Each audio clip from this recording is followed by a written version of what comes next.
మీ పిల్లలకి అన్నం తినిపిస్తున్నారా? లేక డిజిటల్ మత్తుమందు ఇస్తున్నారా? ప్లేట్లో ఉన్నది అమృతమే కావచ్చు, కానీ వాళ్ళ కళ్ళు చూస్తున్నది ఫోన్ అనే విషయం. ఆ స్క్రీన్ వెలుగులో వాళ్ళ అన్నం తినడం లేదు మావా. ఒక హిప్నటైజ్ చేయబడిన రోబోలా యాంత్రికంగా నోరు తెరుస్తున్నారు. సైన్స్ ఏం చెప్తుందో తెలుసా? మెదడు కార్టూన్ లోకంలో బిజీగా ఉంటే కడుపుకి ఆకలి సిగ్నల్స్ అందవు. దీన్నే మైండ్లెస్ ఈటింగ్ అంటారు. వాళ్ళు ఏం తింటున్నారో వాళ్ళకే తెలీదు. దీనివల్ల భవిష్యత్తులో ఒబేసిటీ, డయాబెటిస్ మరియు జీర్ణ సమస్యలు వాళ్ళ శరీరాన్ని తినేస్తాయి.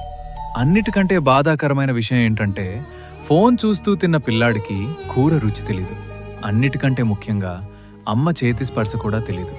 మీరు వాళ్ళను మనుషులుగా పెంచట్లేదు, భావోద్వేగాలు లేని జోంబీలుగా మారుస్తున్నారు.